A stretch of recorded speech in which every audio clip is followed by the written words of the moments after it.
What's up and happy mental push up Monday, baby. We here. And this is your first time joining. My name is Andrea Fitzgerald, author, speaker, educator, and also a person really obsessed with personal growth and development. So on this channel, I hope to share with you different life lessons that we're just learning together. So today, folks, we are going to talk about, y'all get ready. This one, I'm still in the gym on this. But we're going to talk about maybe it's not them, it's you, boo, it's you. We're talking about personal responsibility. And this, to me, has been one of the most life-altering concepts that I have learned. For many, many years in the past, I would have these relationships and I'd walk away and I'd say, oh, I'm such a victim, they did me wrong, da-da-da-da-da. And even as a classroom teacher, I looked at students, I said, oh my gosh, I said, they can't learn from me because, they're not smart enough, but they parents or this and that, all these different things. And really at the end of the day, it came back to me because I still had a contribution in them not being able to learn. I still had a contribution even in those situations where I had my part in it. And I often didn't want to look at it. And so it is so easy to do that. I think that we live in a society where we are constantly looking outward. Oh, this person did this to me. These circumstances, that. But at the end of the day, it comes down to us looking internally and saying, how can I adjust moving forward? So let's get right into it. Number one, explore and acknowledge the feelings or the meanings that are potentially keeping you stuck in a certain pattern or even taking responsibility. So I know this idea of selfishness, I heard this from my self-awareness coach, maybe like 6 months ago. But I really was having a hard time facing this because the feelings that came up from it, I felt shame and guilt because, oh my gosh, I can be selfish. But the reality is most of us are selfish at times, but it's how do we handle it in a healthy way? But the other part of that, not only do we want to explore the feelings, we also want to ensure that we're not making a meaning up about it. You know, my therapist often says that feelings are okay. They're great, actually, because they're information. But it's when we assign meaning to it is where things can get a little tricky. Because we can make up stories and narratives that are not even true. Like, we do this with other people all the time. Be like, oh my gosh, you didn't clean up. You don't care about me. Yeah, it's not actually true. It's a meaning or story that we made up. And so we sometimes do the same thing with ourselves. Like, oh my gosh, if I acknowledge this, what will this mean about me? Oh my gosh, I could definitely be selfish. What does this mean about me? So what is that thing for you? Are you making up meaning? Are you avoiding the feelings that maybe come up with that are keeping you stuck? This leads to number 2. Separate personhood and behavior. They are completely different things, but often what we can do is assume that because we have something that we need to grow in, or because we have a shortcoming or something like that, we'll say, oh, well, this is just who I am. So, for example, for me, I have ADHD. I haven't told a lot of people that.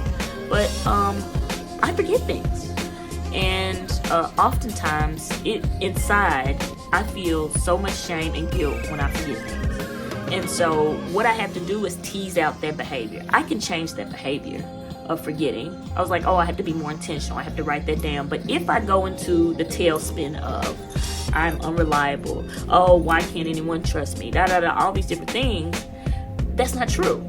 Who I truly am is I'm a person committed to growth and development, learning, all these different things. You know, I'm goofy, I'm clumsy, all that. That's who I am, but that doesn't change because of the behavior. The behavior we can change.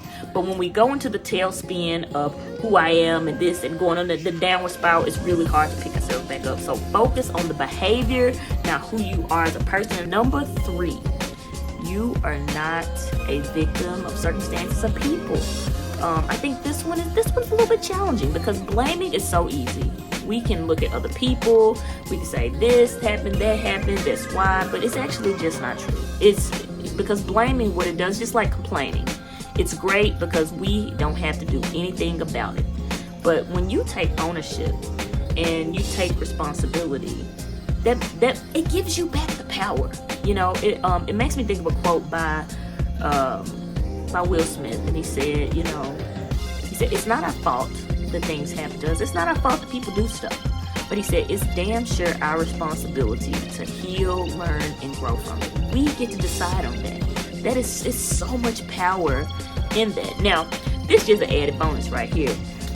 one of the ways to help you do this, because I know for myself, like, sometimes it's kind of hard for me to be like, oh girl, you wrong, is getting you a get you together friend. Now, this is the person that you are going to call so they can help you see yourself. You know, maybe you don't see that. Many years ago, I would call people and I asked for feedback, but really I didn't want feedback. I just wanted them to co-sign on my crap and say, girl, you right. I want to be right.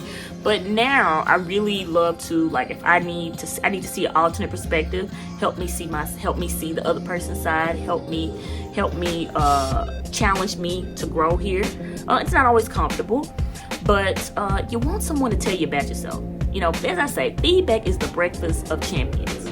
Number 4, own your part.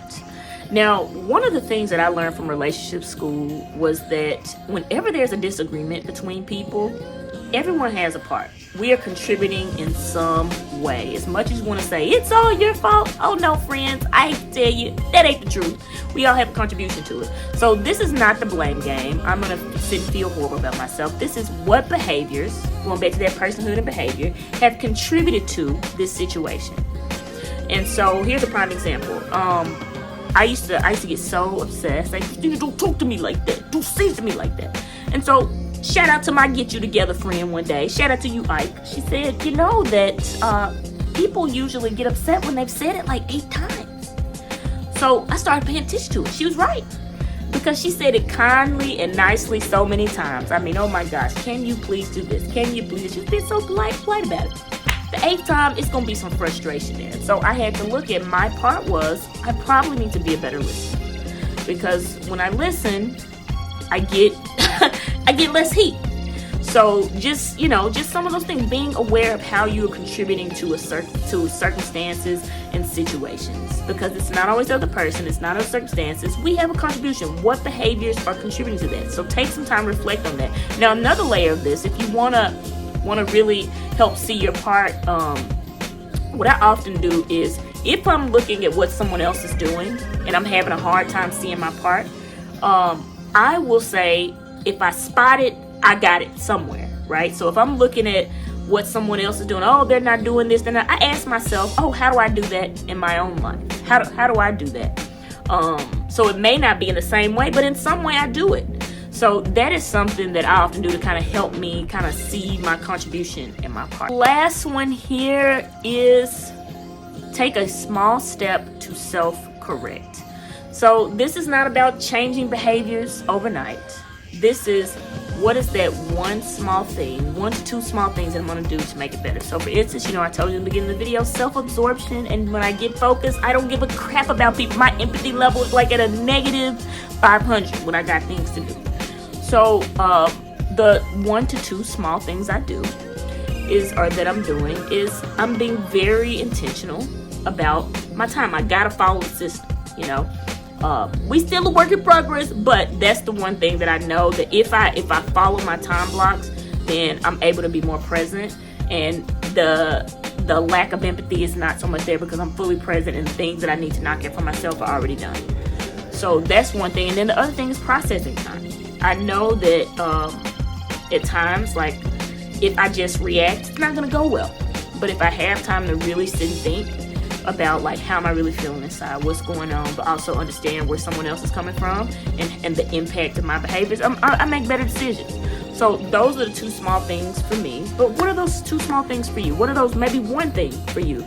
Because as my therapist always says, we get good at what we practice at. So this is not about being perfect. You're going to mess up. You're going to make mistakes. But it's just about progress over time. That's what it's all about. Just to recap today's mental push-up. 1, acknowledge and explore the feelings and even some of the meanings that you're making that potentially could keep you stuck. Secondly, separate personhood versus behavior. You are not what you do. You can change your behavior. It's a lot more challenging when we get stuck in, oh, this is who I am. Not necessarily true.